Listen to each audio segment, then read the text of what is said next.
تجمع 100,000 أو 200,000 مقاتل بدروعهم وسيوفهم حسب المصادر، وذلك للقضاء على المسلمين وعلى الإسلام كدين في العالم كله، بينما يقف ألب أرسلان وليس لديه إلا 15,000 مقاتل أو 20,000 على أحسن التقديرات. فكيف يواجه أي قائد عسكري هذا الجيش الضخم بهذه القلة الضعيفة؟ زمن جميل كان فيه سمونا، كانت به أمجادنا تتوالى، كانت عزائم أمتي خفاقة. لكن وعد الله بالنصر رغم القلة في العدد والعدة هي الصخرة التي تتحطم عليها آمال الأعداء. نعم إخوتي، بينما ينظر ألب أرسلان إلى جنوده الذين لا يزيدون عن 20,000 مقاتل مقابل 200,000 بيزنطي بسلاحهم وعتادهم، ينخلع قلبه ويتيقن بالهزيمة المؤكدة، فليس لديه مهرب، إنه الموت، ليس لألب أرسلان وجيشه فقط، وإنما الموت للأمة الإسلامية جمعاء. أرسل للخليفة العباسي في بغداد يطلب المدد، فرد عليه الخليفة بأنه في حالة ضعف وليس لديه جنود.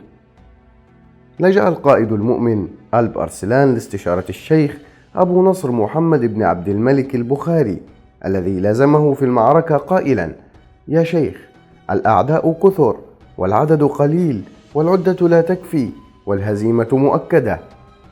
قال ألب أرسلان هذه الكلمات بينما قلبه يتفطر من الحسرة على ما سيلحق بالمسلمين إذا كان النصر حليف البيزنطيين في تلك المعركة. لا ننهزم والله يسمع صوتنا، والله جل جلاله يرعانا، والله جل جلاله يرعانا.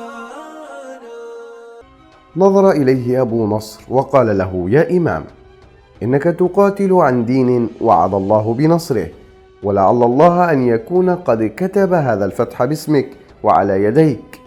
وأشار عليه أن يكون القتال بعد صلاة الجمعة، لعل الله يقبل دعاء المسلمين لهم بالنصر.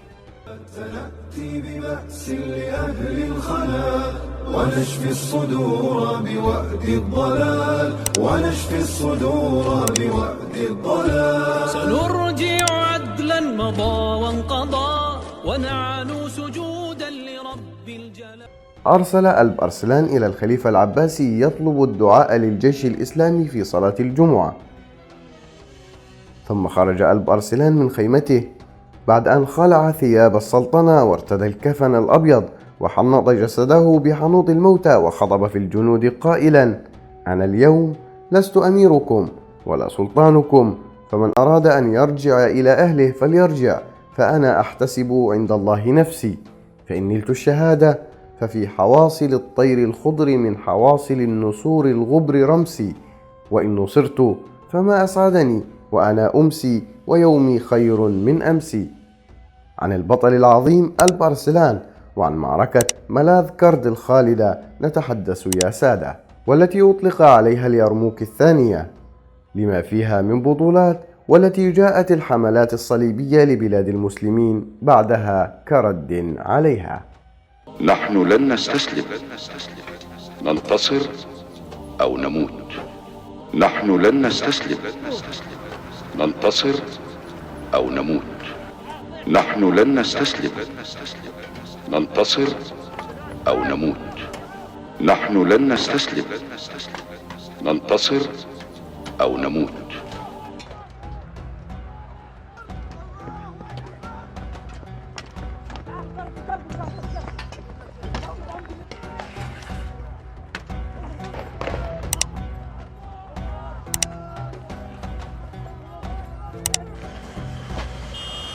أصبحت الدولة السلجوقية في القرن الخامس الهجري قوة لا يستهان بها، والتي كانت تهدد الدولة البيزنطية في أوروبا، وقد خالفت الدولة الغزناوية والتي كانت في بلاد فارس والهند في ذلك الوقت. استعادت الدولة السلجوقية بغداد من الدولة البويهية التي كانت تسيطر عليها، وأعيد الحكم العباسي فيها برعاية دولة السلاجقة، وأصبح المذهب السني هو مذهب الدولة العباسية في بغداد كما كانت. وفي العام 445 هجريا توفي القائد السلجوقي العظيم طغرل بيك، خلفه ابن أخيه القائد العظيم ألب أرسلان. اشتهر ألب أرسلان بالقوة والشجاعة ورجاحة الرأي والحنكة السياسية. قضى العام الأول بعد توليه الحكم في القضاء على الفتن والمؤامرات التي ظهرت بعد وفاة القائد طغرل بيك. أما الهدف الأساسي الذي كان يسعى إليه ألب أرسلان هو القضاء على الحكم الفاطمي العبيدي في مصر وبلاد الشام، وتوحيد البلاد الإسلامية تحت الحكم العباسي مرة أخرى، وذلك بعد انشقاق الفاطميين العبيديين عن الخلافة العباسية واتخاذ المذهب الشيعي كدين رسمي لهم. كما أن ألب أرسلان كان يعي جيدا الخطر الذي تمثله الدولة البيزنطية على بلاد المسلمين، ويدرك مدى أطماعهم في خيرات البلاد الإسلامية، وخاصة بعد كثرة الغارات البيزنطية على حدود الدولة السلجوقية، والتي كانت تنطلق من مدينة آني البيزنطية، وذلك لقربها من المدن الشامية. قرر ألب أرسلان في العام الثاني لحكمه بالتوجه إلى الأراضي البيزنطية أولا، وذلك لحماية ظهره أثناء توجهه إلى أراضي الفاطميين في بلاد الشام ومصر. أما في العام 456 هجريا وصل ألب أرسلان إلى حدود أرمينيا، اقتحم العديد من المدن البيزنطية في طريقه، وبعد حصار مدينة آني تمكن ألب أرسلان من دخولها والاستيلاء عليها. عاد منتصرا من تلك الحملة بعد أن فتح العديد من المدن في جورجيا وأرمينيا. توسعت رقعة الدولة السلجوقية أكثر. عاد ألب أرسلان إلى مدينة الري عاصمة الدولة السلجوقية. وفي العام 462 هجريا استعد ألب أرسلان لغزو بلاد الشام، فاتجه إلى مدينة حلب وأجبر الحاكم على الخضوع والدعاء للخليفة العباسي. أرسل الجيوش للاستيلاء على مدينتي بيت المقدس والرملة. وفي العام التالي توجه ألب أرسلان إلى مدينة الرها وحاصرها حصارا شديدا. وفي تلك الأثناء قام الإمبراطور البيزنطي ببعض الحملات على المدن السلجوقية وأعاد احتلالها مرة أخرى. أرسل الإمبراطور البيزنطي رومانوس الرابع أثناء حصار مدينة الرها رسالة إلى ألب أرسلان يطلب فيها فك حصار المدينة، وافق ألب أرسلان على الهدنة وفك حصار المدينة، وعاد بجيشه إلى مدينة حلب. أرسل ألب أرسلان إلى حاكم مدينة حلب أمرا بفتح الأبواب للقوات السلجوقية، لكن حاكم حلب رفض الأمر وتعالى على السلطان، فاتجه ألب أرسلان بجيشه لحصار المدينة، وفوجئ أثناء الحصار بخطة رومانوس من طلب الهدنة، وتفاجأ أيضا أنها كانت مجرد خدعة من رومانوس الإمبراطور البيزنطي، حيث أنه في العام الماضي أغار على شمال الشام وأوقع مذبحة عظيمة في أهل مدينة منبج الشامية. غادر رومانوس إلى القسطنطينية بسبب مجاعة حدثت للمدينة أثناء الهجوم، عازما على الرجوع مرة أخرى في العام القادم. كان رومانوس الرابع يرمي بطلب الهدنة من ألب أرسلان إلى كسب المزيد من الوقت لإعادة ترتيب صفوف الجيش، وأيضا لإخلاء المنطقة من الجيش السلجوقي، واستعدادا للانتقام من السلاجقة بسبب توسعاتهم في مملكته.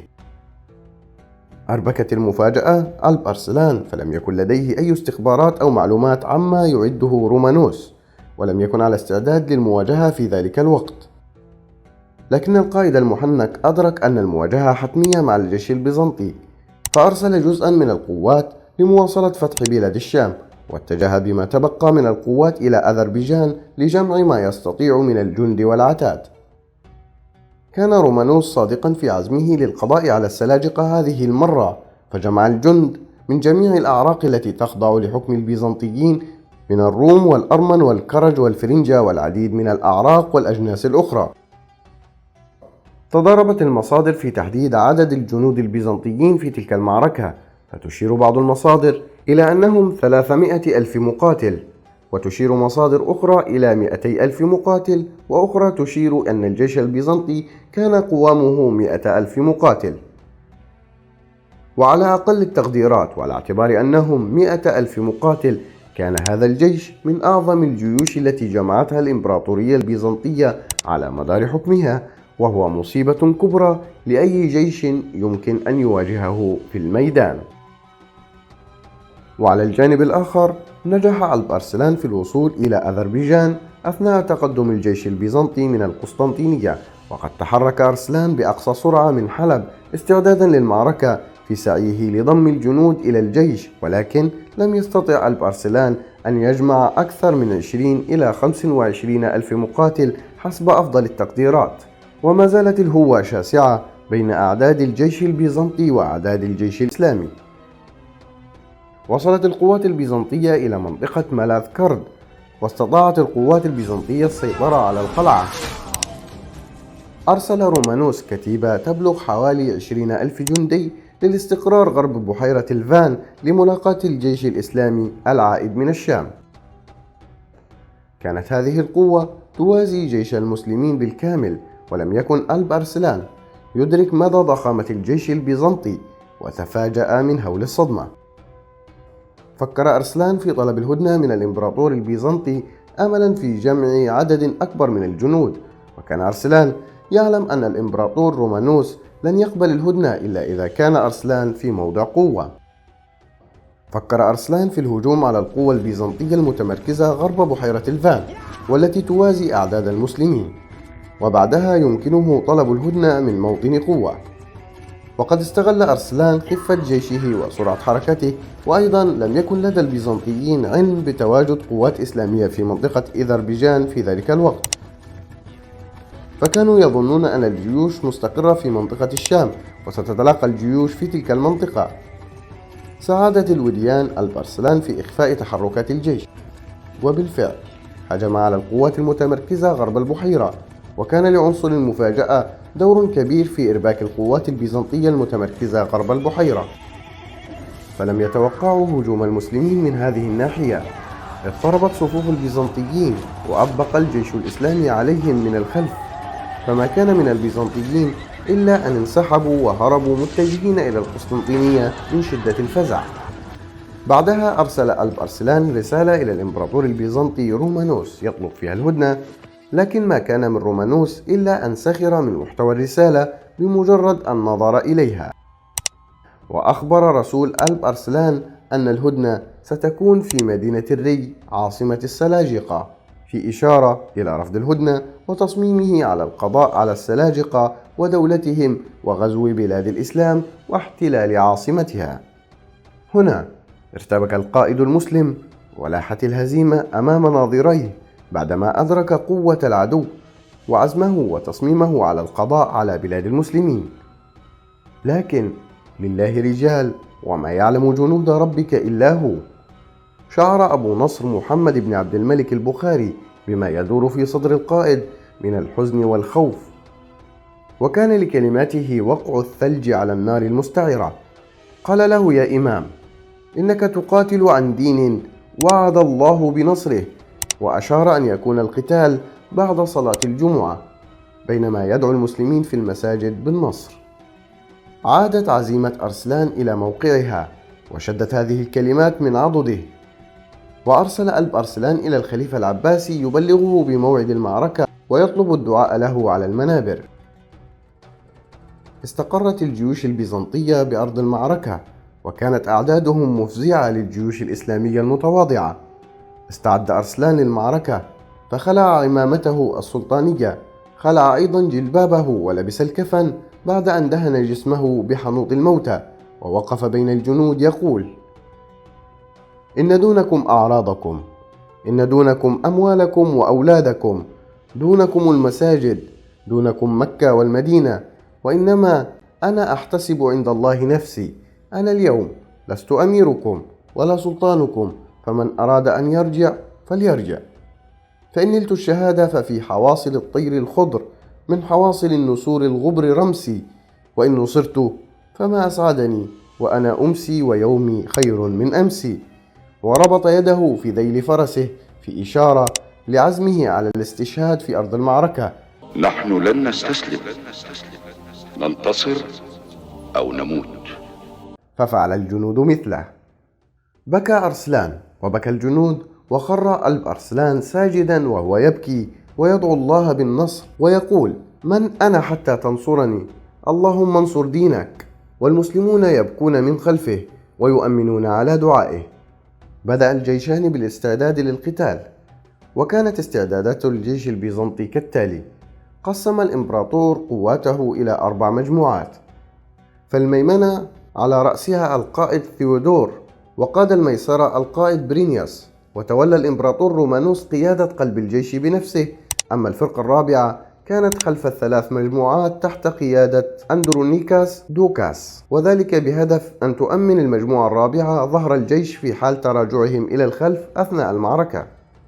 وبعد صلاة الجمعة أمر ألب أرسلان بتقسيم الجيش ل3 مجموعات، وجعل الميمنة والميسرة متقدمة عن قلب الجيش. قاد ألب أرسلان قلب الجيش بنفسه، واتخذ الجيش شكل الهلال، وبدأ القتال. ألقى ألب أرسلان بقوسه وسهامه على الأرض، وأمر بالهجوم بالسيوف في بداية المعركة لتكون المواجهة مباشرة مع البيزنطيين ولإظهار شجاعة المسلمين. اتجه الفرسان البيزنطيين ناحية المسلمين بسرعة كبيرة بهدف إرباك الصفوف وبث الرعب والفزع في قلوب المسلمين. التحم الجيشان، وألقى رماة السهام السلاجقة سهامهم بكثرة على البيزنطيين لإبطاء هجومهم. كانت أوامر ألب أرسلان لقلب الجيش السلجوقي بأن يتراجع ببطء ويسحب الرومان إلى الداخل، ثم يعاود الهجوم مرة أخرى بقوة، ثم ينسحب ويتراجع ببطء. وأمر رماة السهام أن يمطروهم أثناء التراجع. تأثرت الميمنة والميسرة البيزنطية بشدة من رماة الأسهم السلاجقة، وتكبدوا خسائر كبيرة. هنا أصر بعض الفرسان البيزنطيين على الالتحام المباشر مع السلاجقة، لكن كان المسلمون يتراجعون إلى الخلف ويمطرهم مرة أخرى بالسهام. استمر القتال على هذا الحال حتى دخل الليل، واستطاع قلب الجيش البيزنطي دفع قلب الجيش الإسلامي إلى الخلف، واستطاعوا السيطرة على معسكر السلاجقة. استمر قلب الجيش في التراجع، والذي كان يقوده ألب أرسلان بنفسه، لكن تفاجأ رومانوس بكمية الخسائر الضخمة التي أوقعها المسلمون في صفوفهم. أمر رومانوس الجيش بالتراجع لتنظيم الصفوف، وأمر أيضا أندرونيكاس دوكاس بحماية الجيش أثناء التراجع.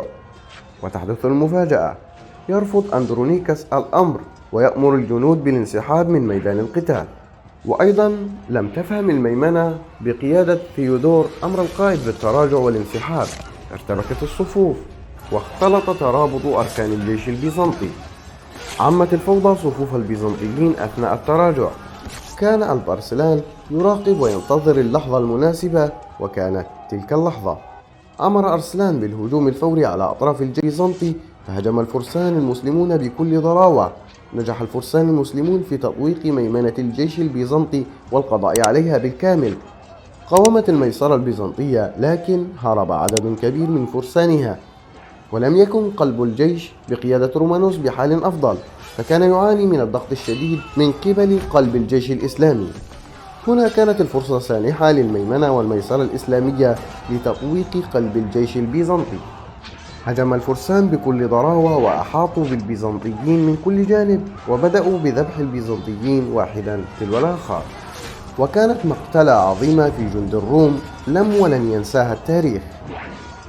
وقف ألب أرسلان وسط الجنود، فإذا بجندي من جنود المسلمين يجر أسيرا من رقبته متجها به إلى القائد ألب أرسلان، فدفعه بين يديه، فإذا به رومانوس الإمبراطور البيزنطي. ولأول مرة في التاريخ يقع الإمبراطور البيزنطي أسيرا بين يدي المسلمين. سأله ألب أرسلان عما كان سيفعله به إذا كان هو المنتصر.